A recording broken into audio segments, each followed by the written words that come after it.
এই সান্ত্বনাকে আশ্রয় করে সমস্ত যন্ত্রণাগুলোকে সহ্য করে বেঁচে থাকা, সেটা এক ধরনের জীবন। একদিন তো মরেই যাব, তখন পৃথিবীর ছোটখাটো আনন্দগুলো আর পাওয়া যাবে না, কিছু নির্ভেজাল মানুষের সান্নিধ্য আর পাওয়া যাবে না। এই আফসোসটাকে আশ্রয় করে জীবনের যেটুকু আছে সেটুকুকে উপভোগ করে বেঁচে থাকা, সেটা আর এক ধরনের জীবন। বেছে নেওয়াটা আমাদের ইচ্ছে। শব্দ দিয়ে প্রতিবাদ করো, কণ্ঠ উঁচু করে নয়। মনে রাখবে, ফুল যত্নে ফোটে বজ্রপাতে নয়। আপনার স্ত্রীকে আগলে রাখুন, কেয়ার করুন, সম্মান দিন, সময় দিন, ভালোবাসুন। দেখবেন, তাহলে সে দুনিয়ার সব সুখ আপনাকে দেবে। যারা ছিনিয়ে নিয়ে খায় তাদের কখনো পেট ভরে না, আর যারা ভাগ করে খায় তারা কখনো ভুক্ষা মরে না। অপমানের উচিত শিক্ষা অপমান নয়, এমন কিছু করে দেখাও যাতে সে নিজেই লজ্জা পায় একদিন তোমার সঙ্গেই খারাপ ব্যবহার করার জন্য। একা দাঁড়ানোর সাহস রাখুন। পৃথিবী জ্ঞান দেয়, সঙ্গ দেয় না। প্রতিশোধ নেওয়ার কোনো প্রয়োজন নেই, শুধু চুপচাপ বসে অপেক্ষা করো। যারা তোমাকে আঘাত করেছে তারা নিজেরাই শাস্তি পাবে, আর তুমি যদি ভাগ্যবান হও তাহলে তুমি তা নিজের চোখে দেখতে পাবে না। কখনো হাল ছেড়ে দিও না। আজকের দিন কঠিন, আগামীকাল আরও খারাপ হবে, কিন্তু এর পরের দিন হয়তো নতুন সূর্যোদয় হবে। সময় বলে দেয় কে কার কতটা আপন। সময়ের সাথে বদলে যায় অনেক প্রিয়জন। সময়ের সাথে বোঝা যায় কে আপন, কে পর, কে বন্ধু আর কে স্বার্থপর। অন্যকে কাঁদিয়ে নিজে খুশিতে থাকবে এমন প্রত্যাশা করা বাদ দাও।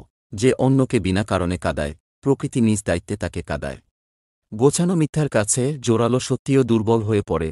অভিমানে আত্মগোপন করে নীরবে গুমরে কাঁদে। পা পিছলে পড়ে যাওয়াটা লজ্জার ব্যাপার নয়, বরং যথাসময়ে উঠে না দাঁড়ানোটাই লজ্জার ব্যাপার। কথা হজম করতে শিখুন, এটা অনেক বড় গুণ।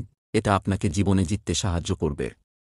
কর্ম কখনো ছোট বড় হয় না, সব কর্মই সমান, সেটা ডাক্তার হোক বা দিনমজুর, ইঞ্জিনিয়ার হোক বা মেথর। কারণ আমরা সকলেই দুমুঠো অন্যের জন্য প্রতিনিয়ত পরিশ্রম করে চলেছি। যারা ভুল দেখলে ছেড়ে চলে যায় তারা শুধু ভালো থাকতে আসে, ভুলটা শুধরিয়ে পাশে থাকে তারাই যারা প্রকৃত ভালোবাসে। নারীর ভালোবাসা পেতে সব পুরুষই চায়, কিন্তু তাদের সম্মান খুব কম পুরুষই করে প্রয়োজন ফুরিয়ে গেলে।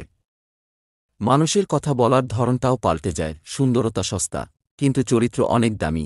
ঘড়ি যতই সস্তা হোক, সময় কিন্তু অনেক দামি। আর সম্পর্ক তৈরি করা যতটা সহজ, তাকে টিকিয়ে রাখা ততটাই কঠিন। হোমিওপ্যাথি বা এলোপ্যাথি ততটা কাজ করে না যতটা করে সিম্প্যাথি। কিছু মানুষ আছে দেখবেন, তার প্রয়োজনে আপনার সাথে এমনভাবে মিশে যাবে যেন আপনি ছাড়া তার জীবনে দ্বিতীয় কোনো অপশন নেই।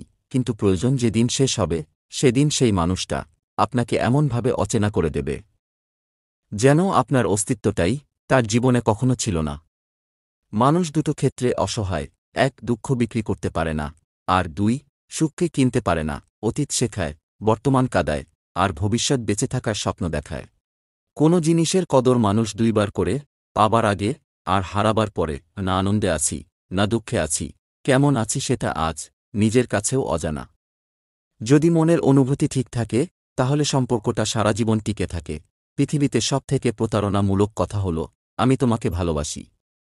স্ত্রীর জন্য পাগল হওয়াটা কাপুরুষতা নয়, বরং সর্বোত্তম স্বামীর পরিচয়। কারণ বাবা মায়ের পর স্ত্রী আপনার সুখ দুঃখের অংশীদার।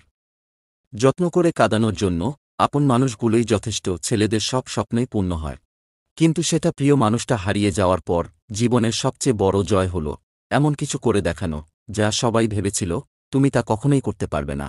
যদি তোমার মনে হয় তুমি সব হারিয়ে ফেলেছ, তবে মনে রেখো, গাছেরাও তাদের পাতা হারায় প্রতি বছর, তবুও তারা দাঁড়িয়ে থাকে আগামী দিনের অপেক্ষায়।